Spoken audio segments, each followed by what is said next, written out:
സമയം ലഭിക്കാൻ 4 എളുപ്പവഴികൾ. ഹായ് കൂട്ടുകാരെ, ഗൗരി എന്ന ഓഫീസിലേക്ക് എല്ലാവർക്കും സ്വാഗതം. നമുക്ക് എല്ലാവർക്കും ഉള്ള ഒരു പരാതിയാണല്ലേ സമയം തികയുന്നില്ല എന്നത്. എന്നാൽ പഠിക്കാനും കളിക്കാനും മറ്റ് കാര്യങ്ങൾ ചെയ്യുവാനും എങ്ങനെ സമയം ഉപയോഗിക്കാം, അതിനുള്ള 4 ടിപ്സാണ് ഞാൻ ഇന്നത്തെ വീഡിയോയിൽ നിങ്ങളുമായി പങ്കുവെക്കുന്നത്.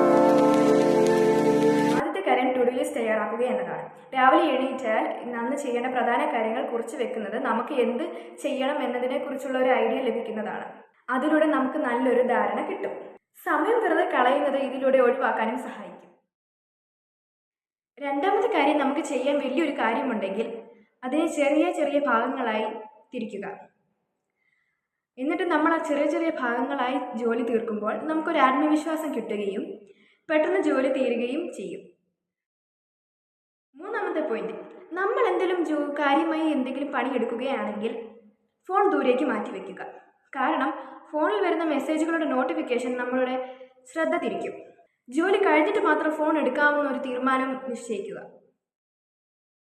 നാലാമത്തെ കാര്യം, തുടർച്ചയായി ജോലി എടുക്കാതെ ഇടയ്ക്കിടയ്ക്ക് ബ്രേക്ക് എടുക്കുക. ഉദാഹരണത്തിന് 25 മിനിറ്റ് ജോലി എടുത്താൽ 5 മിനിറ്റ് വിശ്രമം.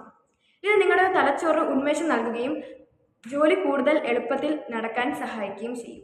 അല്ലെങ്കിൽ ജോലി ഒന്നുകൂടി എളുപ്പത്തിൽ തീർക്കാനും സഹായിക്കും. അപ്പോൾ ഈ 4 കാര്യങ്ങളൊന്ന് ശ്രദ്ധിച്ച് നോക്കൂ. നിങ്ങളുടെ സമയം നിങ്ങൾക്ക് തന്നെ തിരിച്ചു കിട്ടും. അപ്പോൾ എൻ്റെ ഒരു വീഡിയോ ഇഷ്ടപ്പെട്ടാൽ നിങ്ങൾ ലൈക്ക് ചെയ്യാനും സബ്സ്ക്രൈബ് ചെയ്യാനും മറക്കല്ലേ. ഇനി ഒരു പുതിയ വീഡിയോയിൽ വീണ്ടും വരുന്നതായിരിക്കും. അപ്പോഴത്തേക്കും